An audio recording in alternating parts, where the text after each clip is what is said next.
kalau sini nggak hujan. Kalau dari sana itu sudah mendung padi banjir. Pernah nggak Pak lagi gali tiba-tiba airnya naik? Ya gitu? naik, langsung lari. Saya harus salut sama perempuan-perempuan di sini karena mereka sebenarnya punya pilihan untuk bertani saja atau di rumah saja menunggu suaminya bekerja, tapi yang mereka pilih adalah turut ke sungai, membantu suami bekerja atau bahkan menjadi tulang punggung keluarga.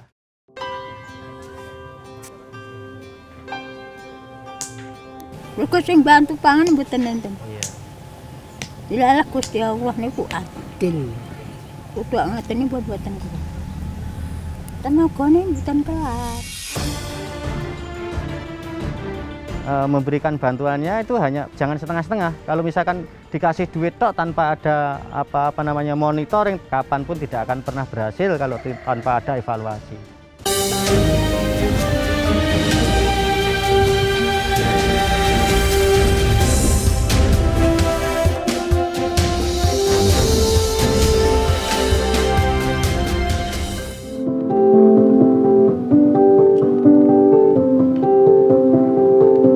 Desa Joketro sebenarnya bukanlah penghasil batu dan kerikil di daerah Magetan. Warganya mayoritas hidup bertani. Sayangnya, bertani tak bisa lagi diandalkan. Warga akhirnya memilih mengumpulkan batu dan pasir dari sungai untuk mendapatkan penghasilan. Tak hanya kaum lelaki saja, para perempuan juga tak mau kalah ikut bekerja. Dan hari ini mereka beruntung, karena sejak pagi truk pengangkut batu dan pasir sudah 2 kali mampir ke desa Joketro setelah berbulan-bulan tidak datang. Oh iya. Satu truk pasir atau batu dihargai Rp200.000. Meski sama-sama tidak menentu, namun hasil menambang batu dan pasir dianggap lebih menjanjikan daripada bercocok tanam. Ya. Mau tetap di desa, nggak harus kayak gini. Walaupun kadang tidak dapat sama sekali hasilnya. Kan meskipun tidak dapat sama sekali, saya tetap nyari. Kan mesti ada gitu loh. Jadi nggak pernah kemana-mana, ya tetap di sungai ini.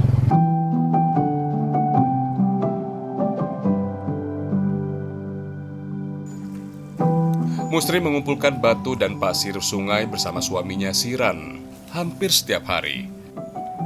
Meski berat, Musri jalani untuk bertahan hidup.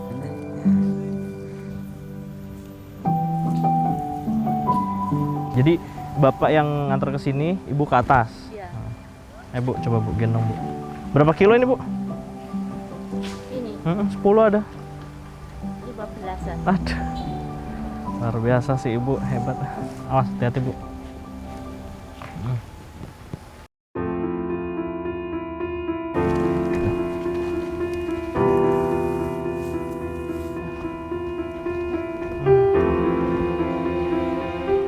Masing-masing warga memiliki titik penggaliannya sendiri.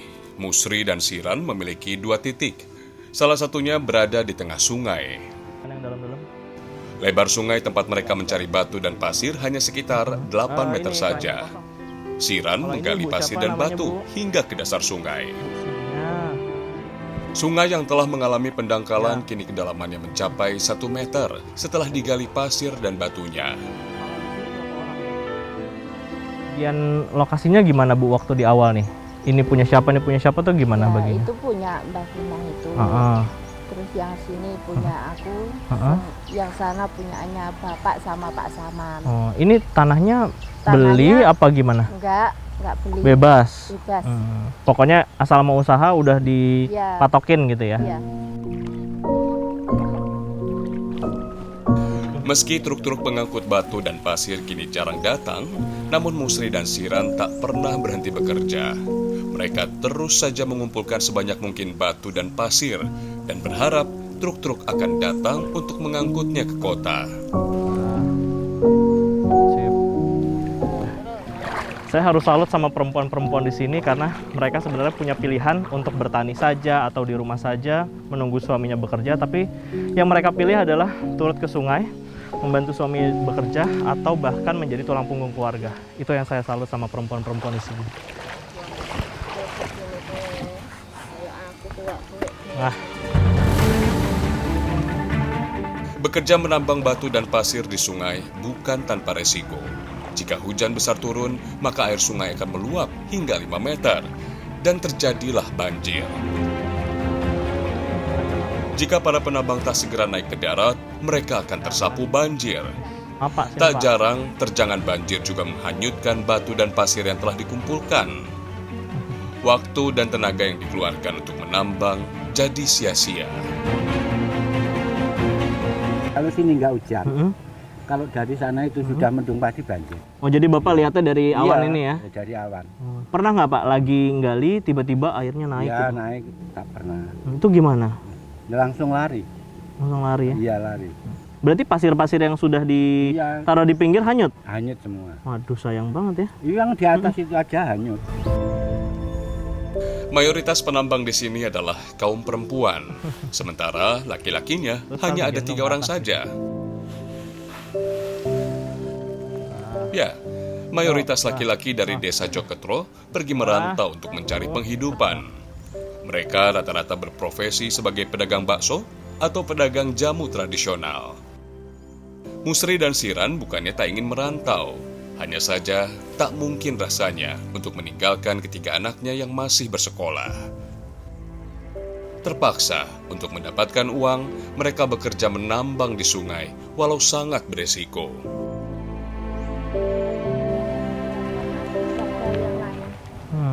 Jadi mau tidak mau ini sebenarnya dilakukan ya Bu? Aduh.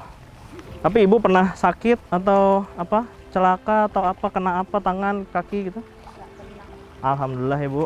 Masih dikasih selamat terus. Nah. Kalau Bapak sama Ibu ada hari liburnya nggak nih Bu? Nggak ada. Nggak ada? Kalau nggak ada acara di rumah. Senin sampai Minggu terus berarti? Waduh. Liburnya kalau apa? Kalau apa? Pegel-pegel? Pernah nggak pegel-pegel sakit gitu? Enggak. Wah, kuat banget nih Ibu. Musri dan Siran bekerja secara estafet, Habis ini ke rumah memindahkan galian pasir dan batu dari sungai ke tepi jalan. Tak terbayangkan rasa lelah yang mereka alami demi bertahan hidup Gendong di terus, desa.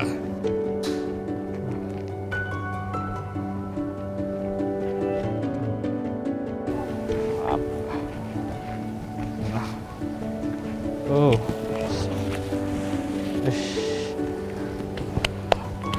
Hebat ya. Ada aku nggak pernah lelah. Iya, Ibu hebat banget nih. Para perempuan di sini bisa membawa keranjang pasir ini 15 kilo minimal karena ini pasirnya masih dalam kondisi basah dari sungai. Jadi Anda bisa bayangkan untuk naik ke atas ini sebenarnya tidak mudah jalurnya. Tapi mereka membawa minimal 15 kilo dan itu setiap hari berapa banyak Bu? Berapa kali?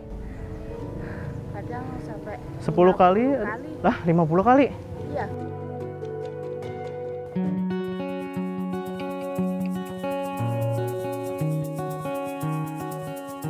Sekitar 80% penduduk Joketro adalah petani. Lahan sawahnya cukup luas dan bisa dipanen setiap 1 tahun sekali. Tidak heran jika desa Joketro menjadi salah satu daerah lumbung padi di Kabupaten Magetan. Sayangnya, produktivitas sawah di Joketro tidak mengalami kemajuan yang signifikan dari tahun ke tahun. Kualitas sumber daya manusia yang terbatas juga menjadi masalah.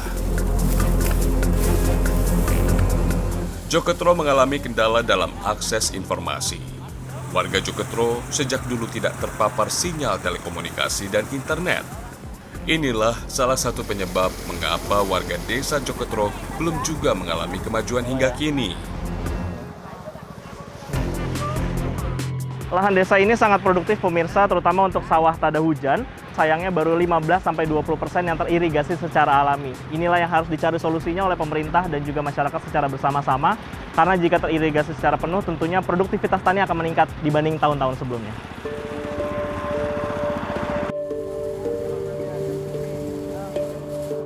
Warga desa Joketro sebenarnya ingin sekali mengalami panen berkali-kali seperti desa-desa lain. Selama ini, selain menunggu musim tanam dan musim panen, lahan sawah desa Joketro tidak produktif.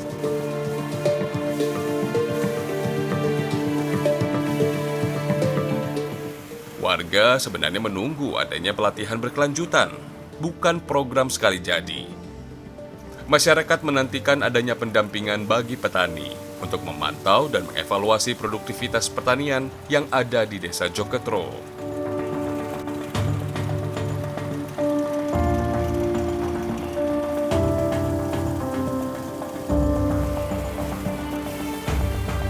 Untuk lahan setengah hektar ini bisa menghasilkan 1 ton beras. Jumlah yang cukup besar untuk konsumsi pribadi, namun terbilang kecil untuk dijual keluar karena kendala transportasi. Riem dan Parni biasa mendapat upah sebesar Rp75.000 per hari ketika membantu panen padi. Jika tidak dibayar dengan uang, maka mereka juga menerima upah 10 kg gabah.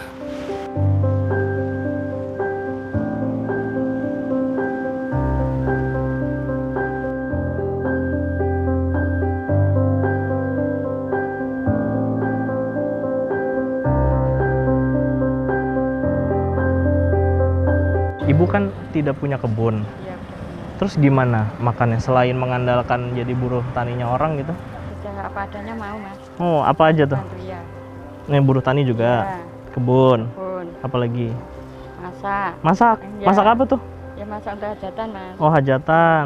Oh, apalagi Bu? Itu mencari pasir. Mencari pasir. Waduh. Jadi semuanya ya? Iya.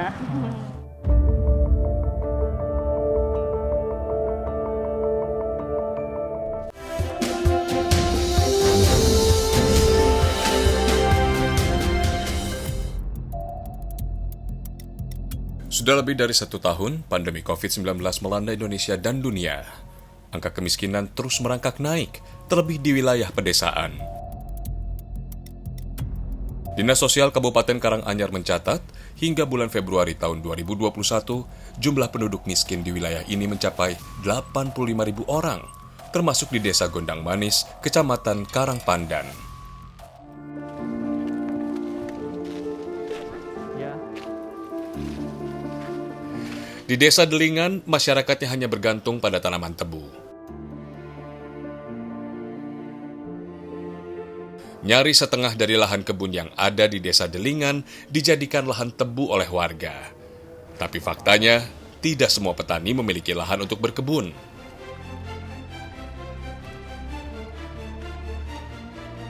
Tahun ini, usia Sri memasuki angka 70 tahun. Meski sudah tak muda lagi, ia dan para lansia lainnya tetap bersemangat bekerja di kebun tebu, meski hanya sebagai buruh tani.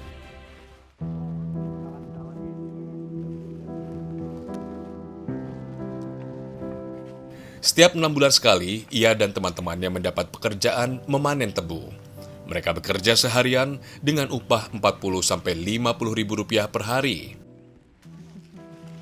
Jangan dibayangkan bahwa Sri bisa mendapatkan pekerjaan memanen tebu dengan mudah, karena ia harus bersaing dengan buruh tani lainnya. Apalagi panen tebu di Desa Delingan hanya 2 kali dalam setahun. Jika kalah cepat, bisa-bisa Sri sama sekali tidak mendapat penghasilan untuk dibawa pulang. Ibu nggak punya kebun sendiri? Enggak, Satu pun gitu? ada tapi sana Mas, Mm-mm. tengah karetan sana. Itu nanam apa Ibu? Niki kula sing DKI puhung singkong. Tanami Singkong ya. Itu Iya. untuk dijual juga? Ya kalau banyak malah cuma sedikit. Biasanya buat makan ya justru ya? Iya.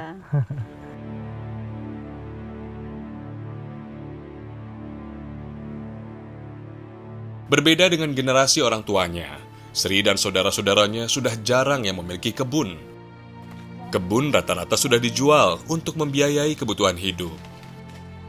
Apalagi produktivitas pertanian di Desa Delingan memang terus menurun sejak anak-anak muda mulai merantau ke kota. Mereka tak mau lagi berkotor-kotor menggarap tanah. Sementara lansia yang tersisa tak sanggup lagi menggarap kebun. Alhasil, tanah kebun di Desa Delingan yang telah diwariskan turun-temurun akhirnya terpaksa dijual. Hal ini sebenarnya bukan masalah baru, dan Desa Delingan bukan satu-satunya yang mengalami ini. Banyak sudah desa di Indonesia yang mulai kehilangan produktivitasnya karena ditinggalkan anak muda. Bertani dianggap sudah tak menarik lagi dan tak bisa untuk dijadikan pegangan hidup.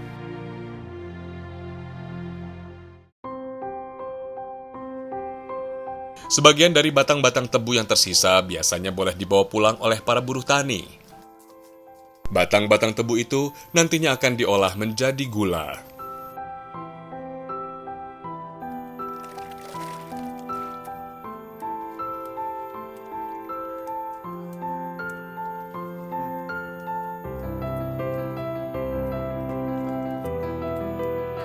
Jangan bayangkan mereka mengolahnya dengan alat yang canggih.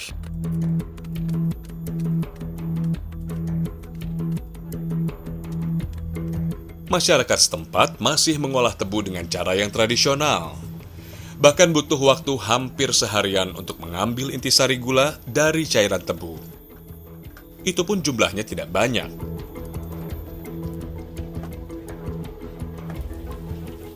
Air tebu sebelumnya akan dimasak seperti proses pembuatan gula aren.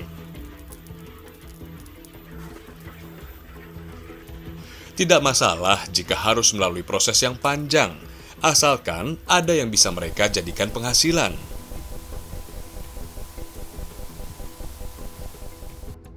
Dari sinilah Sri dan buruh tani yang lain bisa mendapatkan sedikit tambahan uang untuk membeli sembako. Kalau ibu selain jadi buruh tani gitu ya, biasanya nyari uang dari apa lagi? Kerja apa lagi? Jadi Jadi apa? kuli bangunan. Kuli bangunan? Iya, Ibu, iya. kok bisa jadi Bisa. kuli bangunan perempuan? Nggak ada kerjaan lain loh, Mas. Satu cetakan gula dihargai 3 sampai 6 ribu rupiah, tergantung penentuan harga dari pengepul. Jika harga sedang anjlok, gula tebu biasanya tidak dijual untuk sementara waktu, hingga menunggu harganya naik kembali. Dengan begitu, para pembuatnya tidak akan merugi.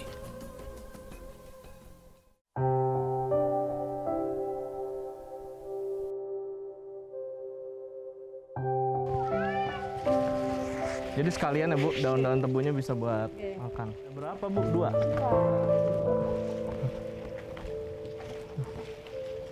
Meski begitu, Sri dan suaminya mencoba untuk tetap bertahan. Uang yang didapatkannya sedikit demi sedikit dikumpulkan, lalu dibelikan seekor sapi sebagai tabungan. Sri berharap dengan beternak sapi, maka keluarganya akan memiliki investasi yang lebih menjanjikan dibandingkan dengan bekerja serabutan. Sayangnya, beternak sapi tidaklah mudah. Untuk membeli 1 ekor sapi saja, Sri dan Kardi harus menabung sampai bertahun-tahun. Nantinya kalau misalnya dijual, uangnya buat apa Pak? Bikin anak-anak, biaya anak-anak sekolah. Oh, buat anak. Berapa anak Bapak? 2. 2 ya. Emang kalau sekarang nih biaya sekolah di sini berapa juta gitu Pak? Ya, hasilnya 150. 250 per bulan. Itu SPP belum? Belum ongkosnya.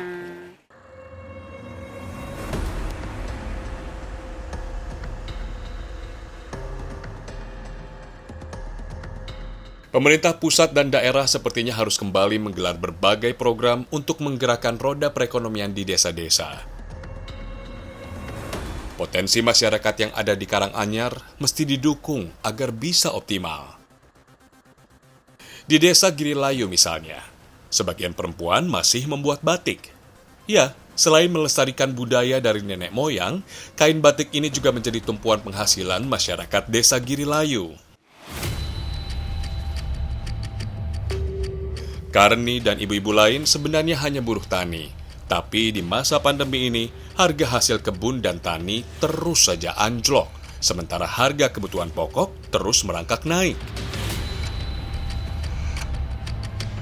Salah satu cara mereka untuk menambah penghasilan adalah dengan membuat batik. Tapi jangan dibayangkan, uang dari penjualan kain batik bisa datang setiap hari, karena proses membuat batik memakan waktu.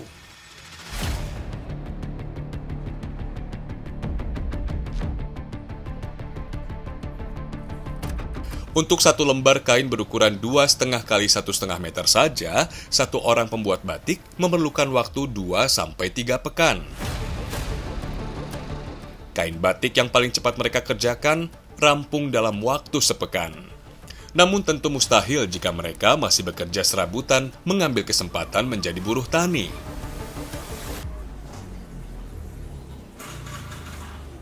Nanti kalau dapat uang ya nyaur ngoten. Jadi utang tutup lagi gitu ya. Buka nutup. Sejak bulan Maret tahun 2020, hanya ada 2 lembar kain batik yang terjual dari seluruh kain batik yang ada di desa ini. Alhasil, pendapatan mereka pun menurun drastis. Sebelum pandemi, setidaknya setiap orang pembuat batik mampu menjual 1 lembar kain batik dalam sebulan. Harganya kisaran 300 sampai 500 ribu rupiah. Saat ini, batik bahkan sudah tidak dapat diandalkan lagi. Apa yang mereka buat saat ini lebih kepada melestarikan budaya dan tradisi saja. Mereka butuh dukungan. Setiap pembuat batik di Desa Girilayu menitipkan kain buatannya ke koperasi. Setidaknya saat ini masih tersisa 10-15 kain dari masing-masing pembuat batik yang belum juga laku.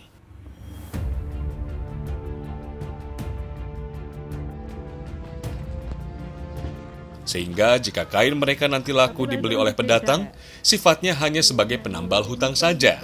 Karena selama pandemi, warga Desa Girilayu sudah banyak berhutang kepada toko kelontong dan warung sembako. Koperasi Desa Girilayu hanya sedikit mengambil untung. Sisanya hanya untuk membantu permodalan dalam membuat batik dan membantu memasarkannya secara online ke seluruh Indonesia.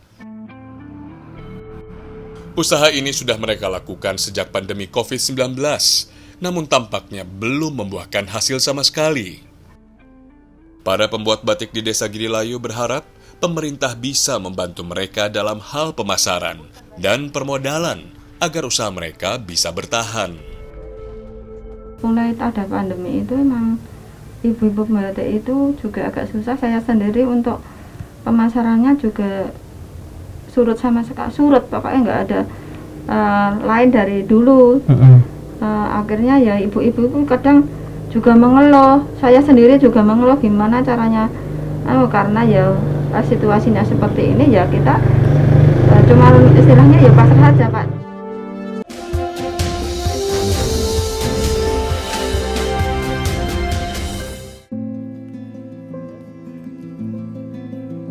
Menjelang sore, anak-anak Gondang Manis mengisi waktunya dengan menggambar. Mereka berkumpul di tepi sawah dan mengamati pemandangan di sekitar mereka untuk menjadi bahan inspirasi. Suratno adalah satu dari sedikit generasi muda yang masih bertahan di desa. Ia berasal dari desa Toh Kuning yang bersebelahan dengan desa Gondang Manis. Setiap sore, ia sengaja berkendara ke desa Gondang Manis hanya untuk mengajari anak-anak menggambar. Selepas dari pasar, Arga dan Irgi langsung menyusul ikut kelas menggambar. Meski hanya menggunakan perlengkapan sederhana, menggambar sangat berarti bagi mereka. Harapan saya untuk pemerintah daerah ataupun pusat, ya semoga mereka lebih memperhatikan lagi tentang pendidikan anak-anak ini, Mas. Kita cukup prihatin dengan kondisi saat ini kan. Di tengah pandemi seperti ini, anak-anak udah jarang sekali bisa bertatap muka di sekolah, bisa langsung mendapat ilmu dari guru-guru mereka. Jadi secara karakter anak itu yang paling ini, Mas. Jadi tujuan kami pemerintah lebih memperhatikan lagi lah untuk anak-anak ini, kependidikan anak-anak ini, Mas. Ya, selama pandemi COVID-19 ini, anak-anak desa Gondang Manis terbantu dengan adanya kelas seni budaya dari Sanggar Basita Art. Selain kelas menggambar, ada juga kelas tari, kelas musik, dan kelas bahasa Inggris. Yang menarik, anak-anak desa Gondang Manis juga mempelajari bahasa dan aksara Jawa. Hal yang sudah jarang kita lihat, bahkan di sekolah sekalipun. Apalagi di kala pandemi seperti ini. Ada 60 murid yang terdaftar di kelas Sanggar Basita Art. Ratih menjadi satu-satunya pengajar bahasa dan aksara Jawa. Ia meneruskan ilmu ini dari ayahnya. Daripada anak nggak sekolah di rumah terus main-main HP, TikTok apa dan sebagainya, mending di sini aja gitu. Terus kalau progresnya selama ini gimana Mbak, perkembangan anak-anak tentang aksara Jawanya? Kalau aksara Jawa sih karena agak ini ya, karena mereka juga kan harus bisa nulis juga kan, nggak cuma membaca. Kalau membaca kan memang mereka mudah hafal, tapi kalau memang tambah nulis mereka hafalannya kan tambah, jadi butuh waktu, tapi mereka juga minatnya bagus banget. Sekali dalam sepekan, kelas-kelas ini digelar bergantian secara cuma-cuma. Hitung-hitung untuk mengganti waktu belajar yang berkurang akibat pembatasan sosial di masa pandemi. Semangat untuk bertahan di masa pandemi tentu saja perlu diapresiasi agar anak-anak di desa bisa lebih berdaya dan mendapatkan ilmu yang menjadi hak mereka.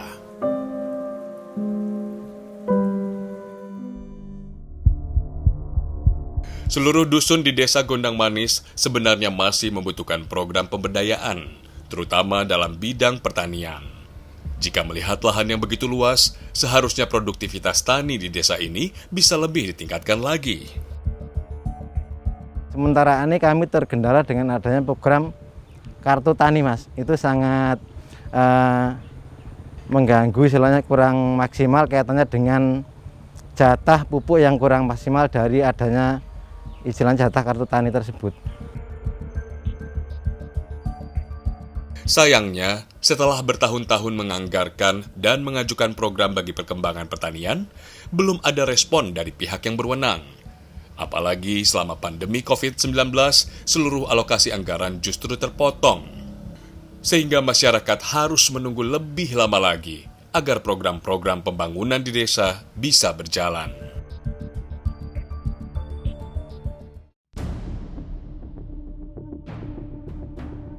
Kesulitan di masa pandemi COVID-19 memang berlaku untuk siapa saja.